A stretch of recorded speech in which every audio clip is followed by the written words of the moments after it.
నాగర్ కర్నూలు జిల్లా వంగూరు మండలంలోని ముఖ్యమంత్రి స్వగ్రామమైన కొండారెడ్డిపల్లిలో పలు అభివృద్ధి కార్యక్రమాలలో పాల్గొని 91 కోట్ల 17 లక్షలు అంచనా నిధులతో మంత్రులు దమ్మిదర్ రాజా నరసింహ, జూపల్లి కృష్ణారావు, వాకటి శ్రీహరి, ఎమ్మెల్యేలు వంశీకృష్ణ, రాజేష్ రెడ్డిలతో కలిసి శంకుస్థాపనలు ప్రారంభోత్సవాలు చేశారు. అనంతరం ఏర్పాటు చేసిన విలేకరుల సమావేశంలో మంత్రి దామోదర రాజనరసింహ మాట్లాడుతూ కొండారెడ్డిపల్లిలో పుట్టి పెరిగిన ముఖ్యమంత్రి రేవంత్ రెడ్డి స్వగ్రామంలో శంకుస్థాపనలు చేయడం సంతోషకరంగా ఉందన్నారు. 164 అభివృద్ధి పనులకు గాను పలు శంకుస్థాపనలు, పలు ప్రారంభోత్సవాలు చేయడం జరిగిందన్నారు.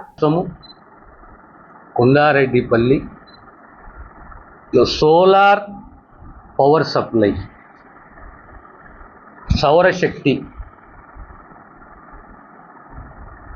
సౌరశక్తి ద్వారా ప్రతి కుటుంబానికి, ప్రతి ఇంటికి కరెంటు పవర్ సప్లై చేయాలి. దానికి సంబంధించి ఆ ప్రాజెక్ట్ కాస్ట్ సుమారు 8.5 కోట్లు 9 కోట్లు. ఇందులో ప్రీమియర్ ఈ పవర్ మార్కెట్లో ఉన్న ప్రీమియర్ ఏజెన్సీ వాళ్ళు ముందుకొచ్చి వారి సౌజన్యంతో సుమారుగా వాళ్ళు 5 కోట్ల రూపాయల దగ్గర రోటరీ క్లబ్ సహకారంతో, అదే రకంగా ప్రభుత్వం దగ్గర 3 కోట్ల రూపాయలు.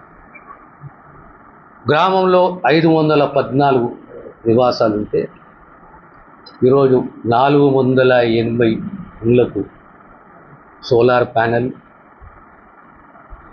6 ప్యానెల్తో కూడిన ఓ సిస్టమ్, ఇంటికి ఓ ప్రాజెక్ట్ కాస్టు 1,72,000, 1,72,000 కేంద్ర సబ్సిడీ, నెలకు 360 యూనిట్స్ల సోలార్ ఎనర్జీ ఉత్పత్తి, పవర్ ఉత్పత్తి. మనం 200 యూనిట్లు వాడుకున్న